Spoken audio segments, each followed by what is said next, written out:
여러분 이제 예전에 어떤 집사님이 그러시더라고요. 자기가 이제 타고 다니던 차를 이제 바꾸게 되어서 다른 종류의 차를 타게 되었는데 잘 알려지지 않은 차, 잘 흔하지 않은 차를 이제 타게 되었습니다. 그런데 이제 그 차를 타고 보니까 눈에 보이는 것마다 자기가 타고 있는 차라는 거예요. 그래서 전에는 그 차가 그렇게 많은 줄 몰랐는데 자기가 타고 보니까 그런 차가 많았다라고 하는 얘기를 제가 들은 적이 있습니다. 그러고 보니까 저도 제가 타는 차가 있을 때 이제 교회로부터, 예전에 다니던 교회로부터 차를 받았는데, 차를 받고 나니까 그 차만 다 보이는 거예요. 이 차가 왜 이렇게 많지? 저는 몰랐는데, 아마 이제 똑같은 이제 상황과 형편이 되어 보니까 그것이 더 눈에 잘 떠오르는 것 같습니다. 그래서 교회 가는 교회들마다 여러 가지 아픔도 있고 고난이 있는 것들을 보게 됩니다.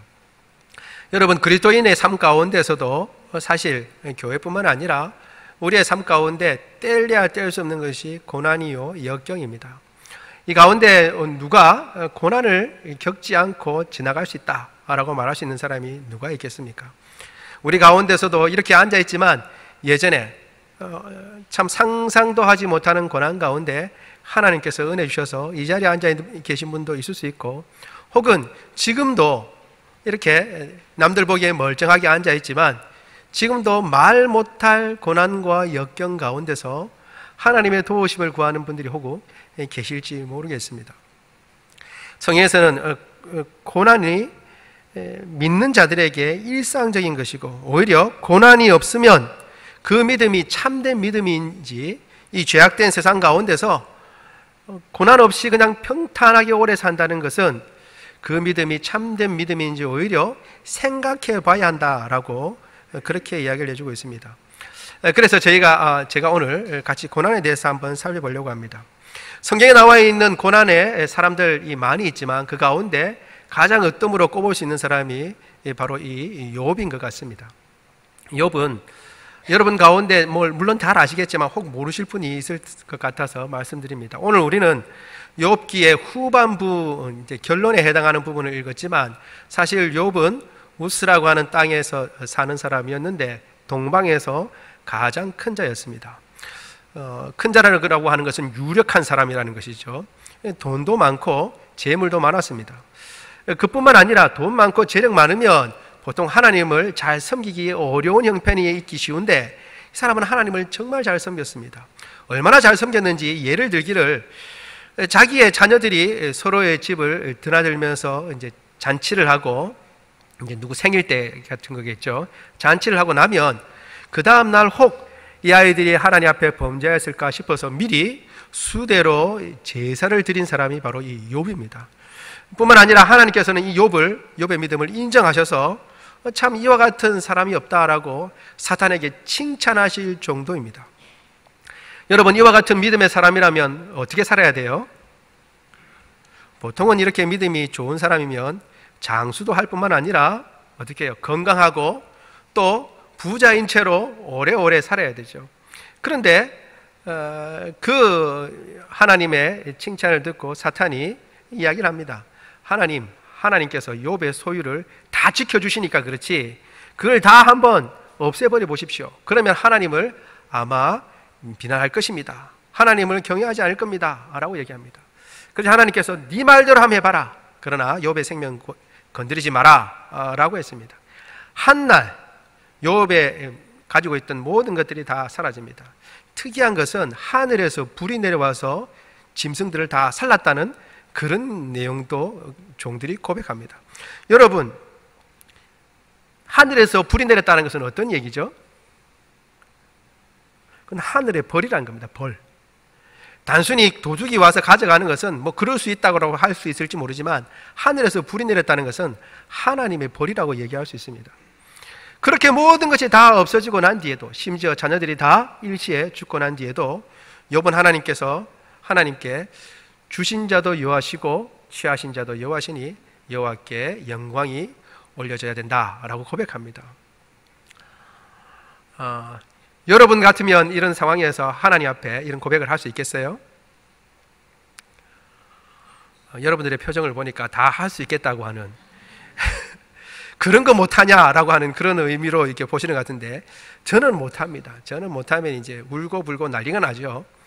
이게 어쩐 이런 일이 있을 수 있습니까? 저 이제 여태까지 하나님 섬겼는데 좀 다른 신 한번 찾아보겠습니다. 다른 신. 그러면서 이제 뭐 또 좋은 신이 없나 이렇게 살펴볼 것 같은데, 욥은 그렇게 하지 않았어요. 심지어는 나중에 사탄이 아이고 그 재산 없애버린 것 가지고 그거 가지고 욥은 끄떡하지 않을 겁니다. 왜냐하면 자기 몸이 중요하니까. 가죽과 가죽을 바꾸는데, 같은 값인 것을 바꾸는데 재산 없어졌다고 무슨 하나님께 믿음을 지켰다고 그게 참 믿음이겠습니까? 그 몸을 한번 쳐보십시오. 그것도 하나님께서 네 마음대로 해라 라고 했습니다. 그래서 욥이 머리끝부터 발끝까지 악창이 났습니다.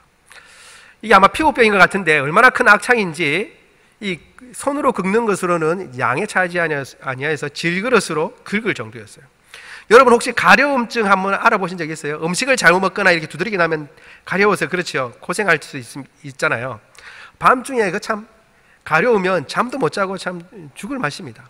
그런데 손으로 긁는 것으로는 양에 차지 아니하여서 질그릇 조각으로 긁을 정도니까 대단한 악창이었습니다. 그것을 옆에서 보던 자기 아내는, 욥의 아내는 욥을 위로해 주지는 못하고 오히려 이렇게 얘기합니다. 차라리 하나님을 욕하고 죽으라. 당신이 그렇게 섬기던 하나님이 지금 어디 살아 계시냐? 당신이 아직까지도 그 하나님 앞에 믿음을 지키겠느냐? 차라리 욕하고 죽으라 라고 빈정될 정도였습니다. 뿐만 아니라 먼 데서 온 친구들, 정말 친한 친구들이 와서 욥을 위로하는데 일주일 동안 욥 옆에서 울면서 금식하고 그렇게 슬퍼해 주던 친구들이었습니다. 문제는 그런데 그 친구들이 욥의 한탄을 듣고 난 뒤에 이거 좀 다른데? 욥, 네가 뭔가 하나님 앞에 잘못한 게 있지 않느냐? 라고 이렇게 이야기하기 시작합니다. 여러분, 욥이 한마디 할 때마다 욥의 친구들이 대꾸를 해요. 그냥 한번 얘기하고 욥이 안 들으니까 그냥 내버려 두는 것이 아니라, 욥이 말을 낼 때마다 가장 친한 친구들이, 옆에서 먼 데서 도와주겠다고 온 친구들이 욥을 돕겠다고 말 한마디 거두는데 그 말 전체가 다 욥의 속을 후려 파는 겁니다.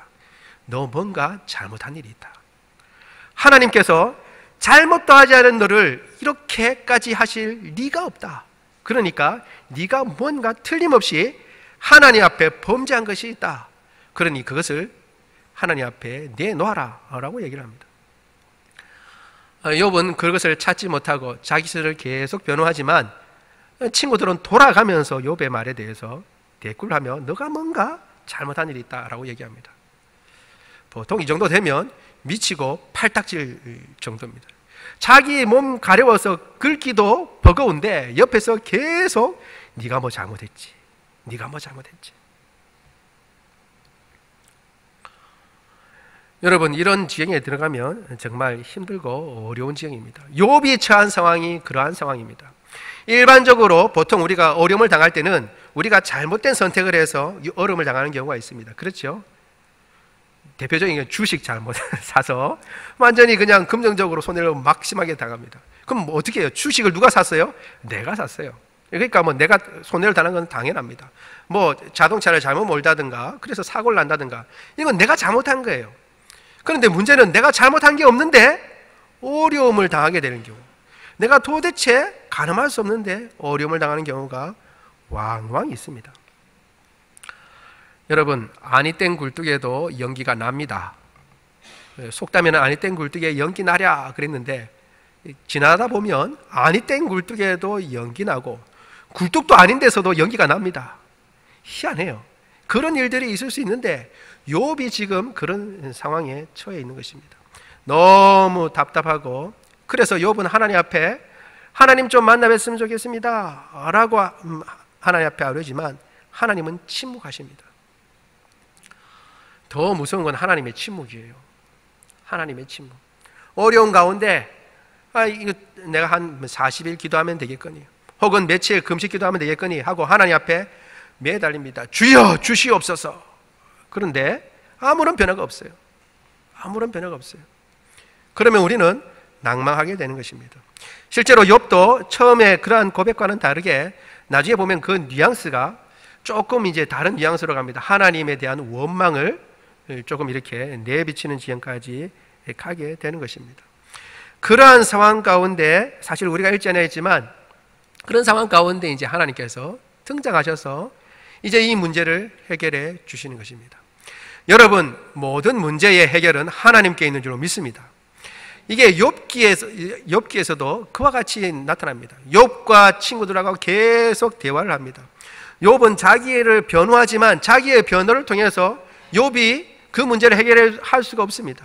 친구들도 욥을 뭔가 도와주려고 옆에서 야야 욥 그렇게 하지 말고 네가 회개를 해야 된다. 그러면 하나님께서 너를 도와주실 것이다. 우리가 잘 아는 구절, 이 가게 같은 데 가면 나와 있는 구절 중에 이런 게 있잖아요. 네 시작은 미약하였지만 나중은 창대하겠다. 이게 누가 한 말이냐면 욥의 친구들이 한 말입니다. 욥에게 너 지금 뭔가 잘못한 게 있는데 네가 그걸 고백하고 하나님께 나가면 네 시작은 미약하지만 나중엔 창대하겠다 라는 그런 의미로 이야기를 한 겁니다. 이런 이야기를 하지만 사실은 변화되는 게 아무것도 없고 계속 그 자리를 돌고 변화가 없습니다. 문제의 해결은 사람으로부터는 일어날 수 없습니다. 결국 우리가 당하는 모든 고난의 해결은 하나님께서 등장하셔야 되는 것입니다. 여러분, 회복의 시작은 하나님께 있는 줄로 믿습니다. 우리가 이것을 종종 잊어버립니다. 말은 하나님께 있다라고 하면서도 사실 의지하는 것은 보이는 것을 의지하기가 쉬워요. 그래서 보이는 사람을 찾아갑니다. 이 문제 어떻게 할까? 또 혹은 보이는 사람을 붙잡고 이야기를 합니다. 이 문제 이렇게 돼서 이렇게 됐다라고 얘기를 합니다. 그런데 정작 참되게 하나님을 의뢰하고 따라가기는 쉽지 않습니다. 문제 해결은 하나님께 있다라고 했는데 하나님을 끝까지 의지하기가 쉽지 않은 것입니다.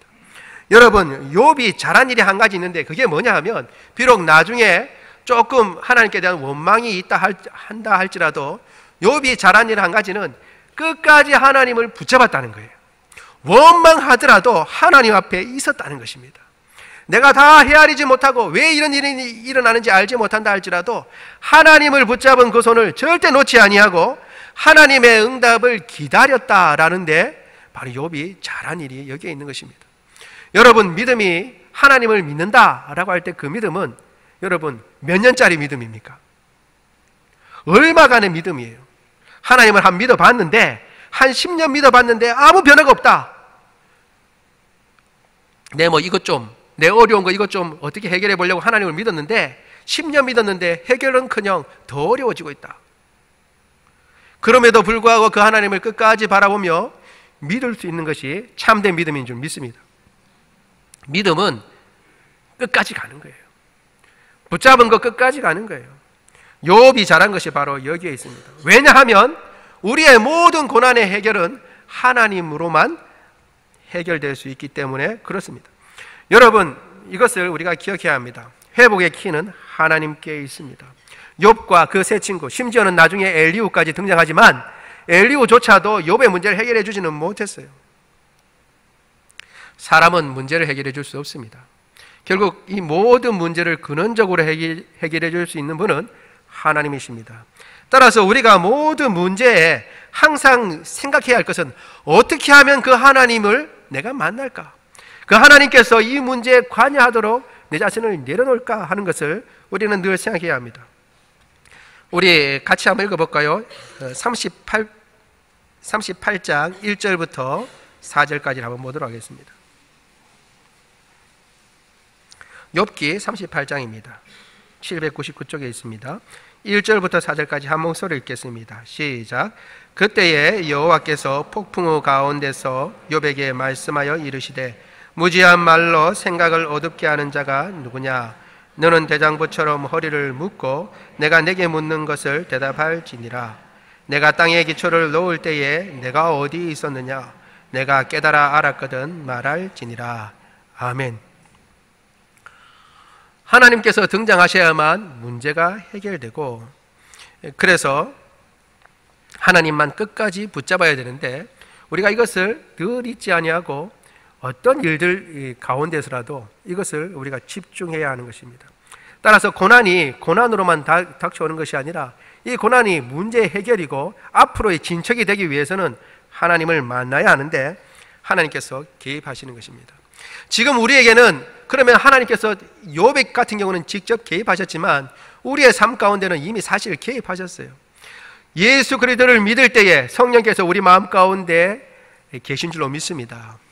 우리 마음 가운데 계신 성령님께 우리 자신을 내려놓는 것, 그것이 바로 하나님께서 개입하시도록, 우리의 삶을 개입하시도록 내려놓는 것입니다.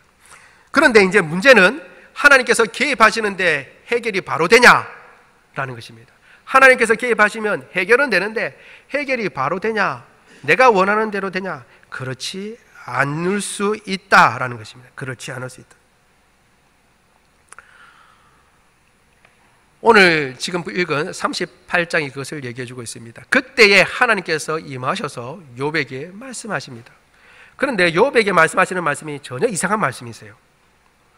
여러분, 사실 욥이 하나님을 그렇게 만나고 싶어 했고, 하나님 좀 제 사정을 들어주세요 했던 이유는 욥은 지금 몰랐던 것입니다. 우리는 알고 있지만, 우리는 천상에서 마귀와 사탄과 하나님께서 대화한 내용을 알고 있지만 욥은 그걸 몰라요. 자기에게 왜 이런 일들이 났는지 욥은 모릅니다. 그러니까 이것 좀 알고 싶다는 거예요. 이거 내가 왜 이런 고난을 당해야 하는지 하나님 그것 좀 가르쳐 주세요 라고 하는 건데, 의미를 가르쳐 달라고 하는데 하나님이 나타나셔서 욥에게 하시는 말씀이 어리석은 말로 이치를 가리는 자가 누구냐, 생각을 어둡게 하는 자가 누구냐라고 얘기하시는 겁니다. 그 말은 뭐냐면 욥의 모든 말이 어리석은 말이라는 것입니다. 그리고 하시는 말씀이 내가 네 대답해봐라, 내가 땅에 기초를 놓을 때 너 어디 있었느냐 라고 얘기합니다. 그때부터 계속 바람에 곡간 놓을 때, 그 다음에 눈을 가둬 놓을 때, 바닷물이 터질 때 너 어디서 뭐 했냐 라고 하나님께서 욥에게 계속 물으십니다. 여러분, 이거 이상하잖아요. 이게 욥이 기대했던 대답이에요. 하나님께서 딱 등장하시면 문제 해결이 되는데, 문제 해결은 어떻게 돼야 되냐면 제가 생각하기로는 이렇게 돼야 됩니다. 욥아, 네가 참 그동안 오래 참았다. 사실은 일이 이렇게 된 거야. 너는 정말 참 내가 칭찬하고 믿음의 사람인데 사탄이가 그냥 나를 부추겨가지고 네가 재물이 없어지면 나를 비방한다고, 나를 이제 잘 믿지 않을 거라고 이야기하는 바람에 내가 너를 믿었지, 내가 너를 믿었으니까 그렇게 한번 해봐라 해서 네 모든 재산이 한꺼번에 없어졌고 네 아들 딸도 죽어버렸고, 그리고 그래도 또 한 번 또 몸을 어떻게 해봐라 이렇게 얘기하는 바람에 내가 그까지 내가 허락해서 네 몸에 그렇게 악창도 나고 힘들어졌다. 이제 모든 것이 끝났다. 너 참 믿음 잘 지켰다. 이렇게 하나님께서 얘기해 주실 수 있잖아요. 그렇죠? 욥이 모르는 사실에 대해서 알려줄 수 있잖아요. 제가 지금 여러분한테 말한 것이 어려운 말입니까? 안 어렵죠? 여러분 어려운 것처럼 이렇게 듣고 계신데 쉽잖아요. 그렇죠? 욥에게 이렇게 얘기하면 욥이 알아들어요? 못 알아들어요? 알아들어요. 알아들을 수 있죠. 욥이 그래서 그랬군요 라고 알아들으면 그래도 좀 괜찮을 텐데, 사실 그렇게 얘기해 줘야 될 것 같은데 하나님은 전혀 엉뚱한 말씀하시는 거예요. 내가 하늘의 기초를, 땅의 기초를 놓을 때 너 어디 있었냐? 저 같으면 이렇게 얘기하겠어요. 하나님, 그런 심오한 말은 제가 잘 모릅니다. 제가 지금 알고 싶은 것은 왜 제게 이런 고통이 있느냐, 제가 그걸 알고 싶습니다. 주님, 그것만 얘기해 주시면 됩니다. 그거 좀 얘기해 주십시오. 내가 바닷물 터질 때 너 어디 있었냐? 아니, 그런 거 말고요. 그런 거 좀 말고 내가 알 수 있는 거, 내 고통이 이거 왜 여기, 내가 지금 왜 이런 고통을 당해야 하는지 그 이유 좀 가르쳐 주십시오 라고 물을 것 같은데, 대답할 것 같은데 하나님은 전혀 엉뚱한 말씀을 하시는 거예요. 무슨 말씀이냐 하면 하나님께서 나타나셔서 문제를 해결해 주시는데 해결의 방법과 해결의 모든 것들이 내가 원하는 방법으로 되지 않을 수 있다라는 것입니다. 욥이 원하는 방법으로 되지 않았어요. 그리고 전혀 엉뚱한 말씀을 하시는 겁니다. 이유를 말씀하시지 않습니다. 오히려 욥이 알아들을 수 없는 말을 하는 거예요. 알 수 없는 거예요. 우리는 너무 급한 나머지 하나님께 때렸습니다. 하나님 이런 문제가 있는데 도대체 하나님 말씀해 주시지 않으니까 그럼 제가 한번 금식하겠습니다. 제가 이기나 하나님이 이기나 한번 해보죠. 제가 굶어 죽을 테니까 주님 응답을 주시든지 한번 해보십시다 라고 이제 금식 기도한다고, 그러고 하나님은 응답 달라고 조릅니다. 그렇죠? 그러다가 어떻게 해요? 아이고 배고파서 안 되겠습니다, 힘없으니까 좀 먹고 힘내가지고 다시 하나님 잠깐만 기다리세요 그러고 이제 다시 밥 먹고 또 부르짖고 그럽니다. 응답을 안 해주세요. 심지어는 주님께서 제 기도에 제가 금식을 하고 기도를 하니까 목소리가 작아서 못 알아들으시는 모양인데 제가 한번 큰 소리로 한번 부르겠습니다. 소나무 붙잡고 이제 흔들면서 이제 큰 소리로 부르짖기도 하죠. 그런데 하나님의 그림은 전혀 다른 것입니다. 하나님의 응답은 전혀 다른 것입니다. 그러나 하나님의 답이 정답인 줄 믿습니다. 문제는 여기에 있습니다. 내가 생각하는 것이 이게 정답이라고 생각하고 이것이 되어야 된다고 생각하지만 하나님이 원하시는 것은 전혀 다를 수 있고, 문제는 내가 원하는 것이 정답이 아니라 하나님께서 내놓으신 것이 정답이라는 것입니다. 여러분, 이건 또 이렇게 비유를 들 수 있겠는데요. 여러분, 퍼즐 혹시 해보신 분 있어요?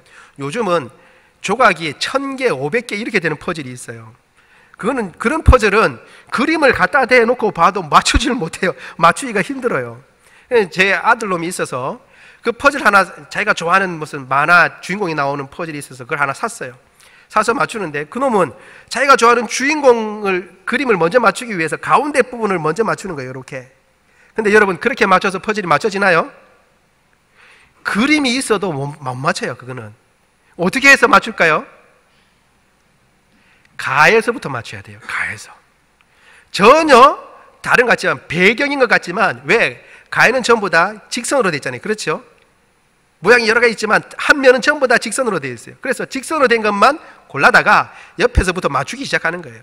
그렇게 맞춰야 가운데를 맞출 수 있어요. 우리는 생각할 때 하나님이 내놓으신 답이 전혀 그 대답이 다른 것 같고 내 것과 전혀 상관이 없는 것 같지만 사실 그 대답이 진짜 정답이고 그렇게 해야만 참된 정답으로 갈 수 있는 것입니다. 하나님께서 뭐라고 대답하시든 그 대답에 예라고 대답할 수 있는 저와 여러분 되기를 원합니다. 여기 욥이 한 대답이 바로 그와 같은 것입니다. 주님, 그렇습니다 라고 대답한 거예요. 주께서는 못하실 일이 없사오며 무슨 계획이든지 못 이루실 일이 없음을 내가 압니다 라고 얘기를 합니다. 하나님께서는 계획에 차질이 있다고 못하시는 게 없어요. 하나님께서는 우리에게, 누군가에게 네가 이걸 해주길 원한다. 근데 그 사람이 그걸 못한다고 해서 하나님의 계획에 변경되는 일은 없습니다. 하나님은 수가 너무 많으신 분이에요. 욥이 모든 이야기를 듣고 하나님 앞에 고백한 고백은 두 가지로 나눌 수 있습니다. 알지도 못하고 말했습니다 라고 이야기하면서 욥은 지금 오늘 읽은 본문에서 두 가지를 얘기합니다. 첫 번째는 하나님에 대해서 제가 잘못 알았습니다 라고 얘기하는 것입니다. 하나님은 어디에서도 거리낌 없이 당신이 하시고자 하는 일을 하실 수 있는 분이십니다 라는 것을 인정했습니다. 하나님에 대해서 내가 알고 있던 하나님이 보다 더 크신 분이라는 것을 인정한 것이죠. 사실 그렇습니다. 욥은 이야기합니다. 내가 전에는 귀로 들었는데 이제는 눈으로 봅니다 라고 얘기를 하는 것입니다. 여러분, 고난을 겪어 믿음으로 겪었을 때 일어나는 일 중에 한 가지는 뭐냐면 믿음으로 겪었을 때입니다. 하나님에 대해서 더 잘 알게 돼요. 성경으로만 이렇게 글로만 읽던 하나님이 직접 삶 가운데 다가오셔서 말씀하시는 것을 느끼게 됩니다. 많은 믿음의 사람들이 그 믿음이 한 발자국 더 나아가는데 고난이라는 터널을 통과하고서야 한 발자국 나가게 된 것입니다. 그래서 고난당하는 것이 내게 유익이다 라고 이야기하는 것입니다. 사실 욥 같은 경우도 지금 이렇게 고난을 겪고 오지만 고난을 겪으면서 욥의 믿음이 확 뛰었어요. 어떻게 확 뛰었냐면 일일이 다 찾진 않지만 나중에 여러분 욥기를 보세요. 욥기를 보면 욥이 지금 하나님과 자기 아무리 대답 불러도 하나님께서 대답해 주시지 않으니까 욥이 그제서야 뭘 구하냐면 대언자를 구합니다. 아니, 중재자를 구합니다. 하나님과 내 사이에 중재자가 있었으면 좋겠다. 나의 이 심정을 알아서 하나님께 대신 말해줄 수 있는 분이 있었으면 좋겠다 라고 그 중재자를 찾습니다. 여러분, 중재자가 누구예요? 예수님이에요. 예수님. 그러니까 메시아를 찾게 되는 지경까지 가게 되는 것입니다. 뿐만 아니라 부활에 대한 소망도 가지게 됩니다. 내가 지금 이렇게 죽는다 할지라도 육체 밖에서 하나님을 뵙게 될 것이다 라고 하는 그런 소망도 가지게 되는 것입니다. 이건 욥이 고난이라는 것을 통과했을 때 하나님을 더 알아가고 하나님의 뜻에 대해서 더 알아가는 것입니다. 욥뿐만 아닙니다. 아브라함 같은 경우도 사실 이삭을 바치면서 아브라함은 부활의 믿음을 가지게 됐어요. 아브라함이 부활을 믿었는데 그걸 어떻게 알 수 있냐면 히브리서에 나와요. 히브리서 11장을 여러분 보시면 아브라함이 부활을 믿었는데 그 이유는 이삭을 바치라고 하신 하나님께서 이삭을 통해서 내게 후손을 주겠다고 약속하셨기 때문이에요.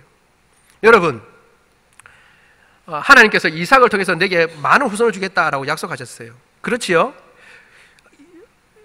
그 전에 다른 아들이 있었어요. 하가를 통해서. 그렇지요? 그런데 그자 아니다라고 내치게 하셨어요. 그리고 난 이제 이삭을 통해서 내 후손이 나타날 거다라고 하나님께서 분명히 약속하셨는데 문제는 하나님이 그 이삭을 바치라는 거예요. 번제로. 그럼 여러분 이상하게 되잖아요. 이삭을 통해서 후손이 나타날 건데 이삭을 번제로 드려버리면 후손이 나야 안 나요? 안 나게 되죠. 이 두 가지 문제가 충돌하게 되는 거예요. 하나님의 약속이. 그럼 이거 어떻게 해결해야 돼요? 이 문제를 해결한 아브라함의 답이 바로 부활이에요. 부활. 이삭을 드려도 하나님은 이삭을 통해서 후손을 줄 거니까 죽여도 이삭이 죽은 채로 있는 게 아니라 어떻게 한다? 부활한다 라는 것을 아브라함은 그때 깨닫게 된 겁니다. 하나님의 이 두 말씀이 충돌되지 않고 이루어질 수 있는 길은 이삭이 부활하는 길밖에 없다라는 것을 알게 돼서 창세기에 보면 종들에게 우리가 가서 제사를 드리고 우리가 같이 너희에게 오겠다라고 말하고 있는 겁니다. 여러분, 이 믿음의 고난 혹은 이런 모든 험난한 고난을 지나오면서 하나님 앞에 하나님의 도우심을 구하고 믿음으로 이겨내면 하나님을 알게 되고 하나님의 뜻에 대해서 더 한 발자국 나가게 되는 것입니다. 따라서 우리가 다 고난을 받을 필요는 없다고 생각하지만 그래도 하나님께서 우리에게 허락하신 고난이 있다면 그 고난 가운데 하나님을 만나고 하나님을 더 깊이 알아가고 그 믿음이 더 깊어져서 하나님과 더 가까운 사이가 되는 저와 여러분 되기를 원합니다. 두 번째로 이 고백 가운데 욥이 하는 것은 하나님을 알게 됐습니다 라는 것뿐만 아니라 또 한 가지는 내 자신을 알게 되었습니다 라고 고백합니다. 그 자신에 대해서는 나는 깨닫지도 못하고 헤아리지도 못할 것을 말한 어리석은 존재입니다 라고 자기 자신을 하나님 앞에 내려놓고 그리고 난 뒤에 회개합니다 라고 이야기를 하고 있습니다. 여러분, 욥은 나름대로 친구들이 아이고 네가 뭐가 잘못했기 때문에 하나님께서 이렇게 벌을 주시는 것이지 잘 생각해봐라 라고 할 때 하나님은 그런 분이 아니다 라고 스스로 변호하면서도 한편으로는 자기가 생각하는 하나님이 있었어요. 욥이 생각하는 하나님이 이런 분이다. 그런데 알고 보니까 하나님을 뵙고 보니까 내가 생각한 것보다 하나님은 더 크고 놀라우신 분이에요. 고난을 통해서 어떻게 해야 돼요? 하나님은 이런 분이다 라고 알고 있었는데 고난을 겪어보니까 하나님은 더 놀라운 분이고 더 위대한 분이라는 것을 자기는 알게 된 것입니다. 그러면서 자신을 보게 되고 내가 가졌던 것이 얼마나 어리석은 것이고 내가 행했던 것이 얼마나 어리석은 것이라는 것을 깨닫게 되는 것입니다. 그리고 그 하나님의 뜻에 순종하게 되는 것이죠. 내가 스스로 부정하고 회개합니다 라고 이야기합니다. 죄에 앉아서 회개한다는 것은 자기가 죄인이라는 것을 고백하는 것입니다. 사실 여러분, 욥은 인간적인 기준으로 볼 때에 참으로 훌륭한 사람입니다. 그럼에도 불구하고 하나님 앞에서 보면 하나님을 만났을 때 욥은 자신의 죄를 보게 된 것입니다. 하나님 앞에 의인이 없다는 것을 인정하게 된 것입니다.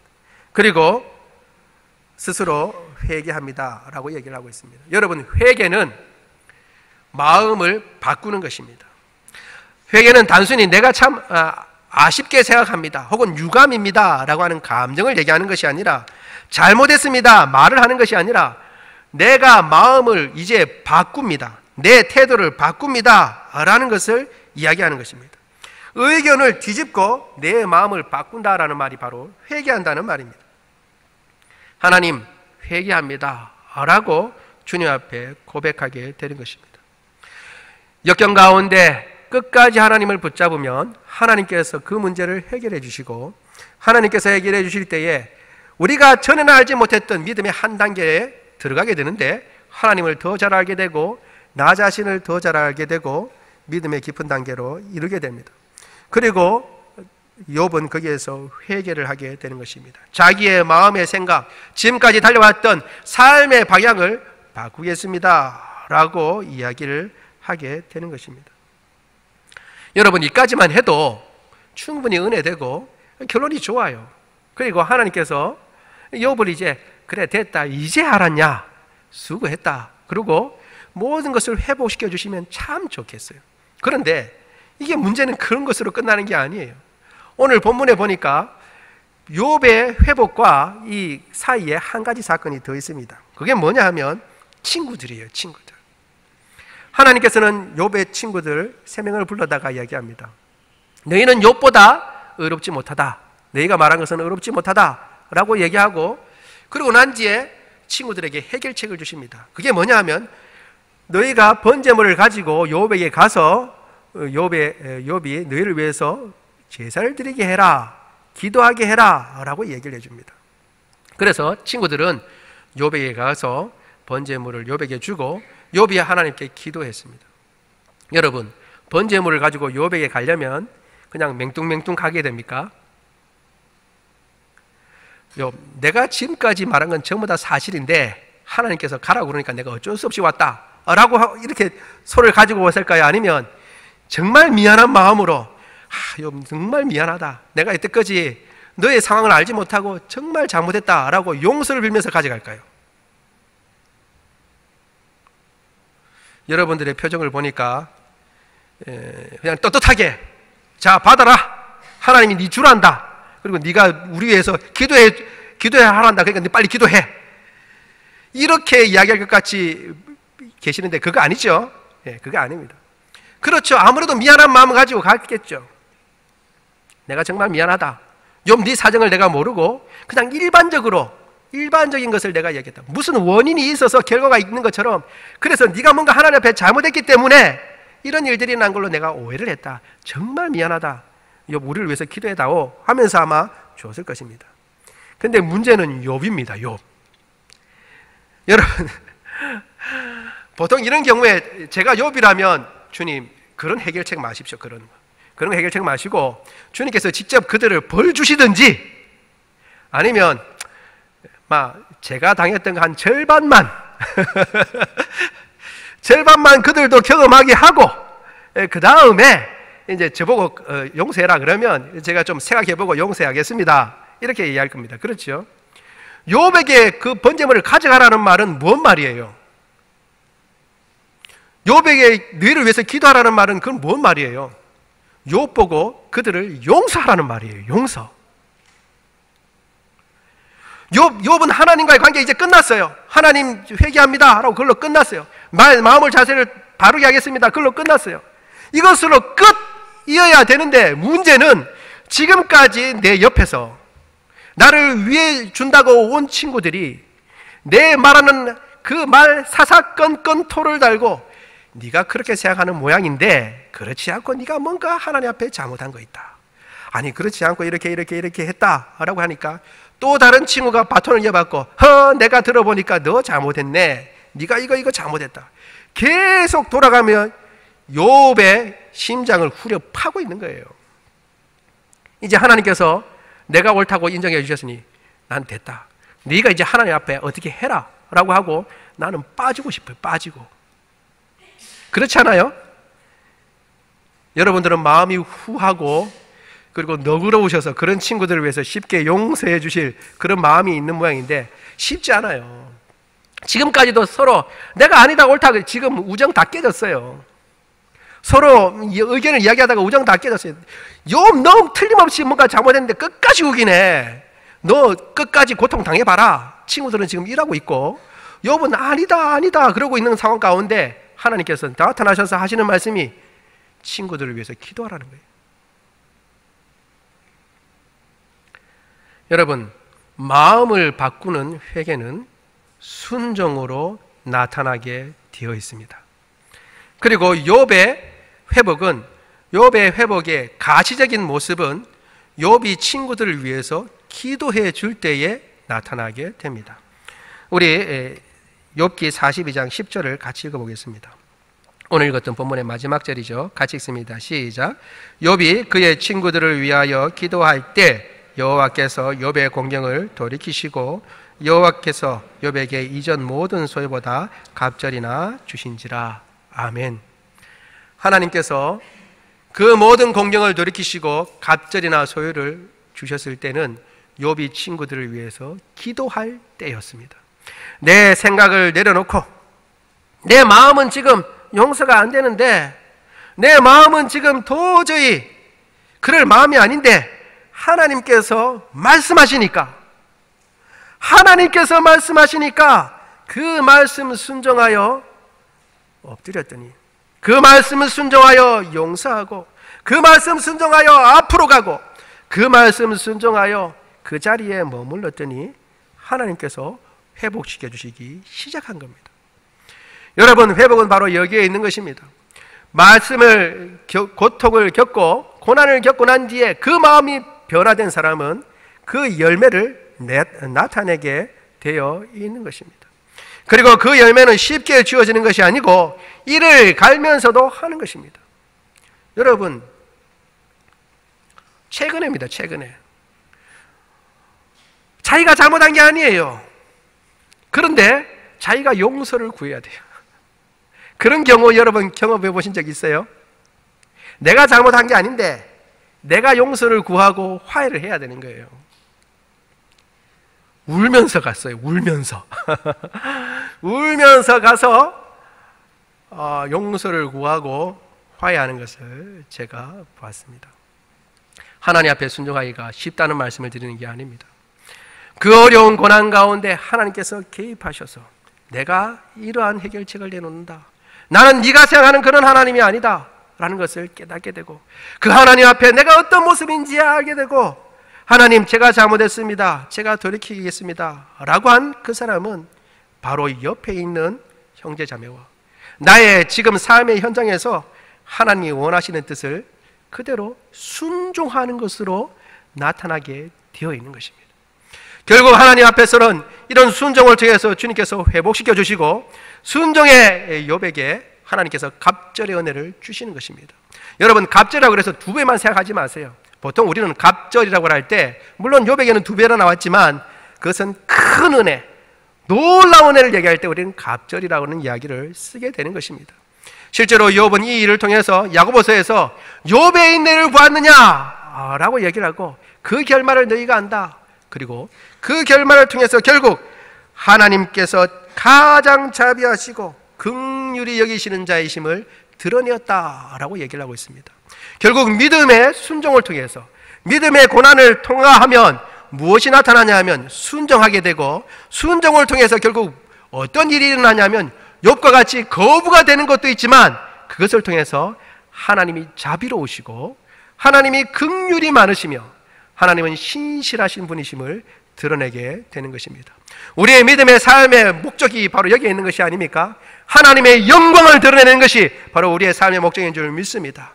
우리가 앞에 당하는 그 어떤 고난이라도 역경이라도 좌절하거나 절망하지 말고 하나님의 인도하심을 끝까지 기다리며 포기하지 아니하고, 그리고 하나님께서 가르쳐 주신 대로 그 말씀에 순종하여 주님 계신 그대로 주님을 찬양하고 나의 있는 모습 그대로 내 자신을 보며 하나님 앞에 엎드려 순종하여 아름다운 열매를 맺는 저와 여러분 되기를 원합니다.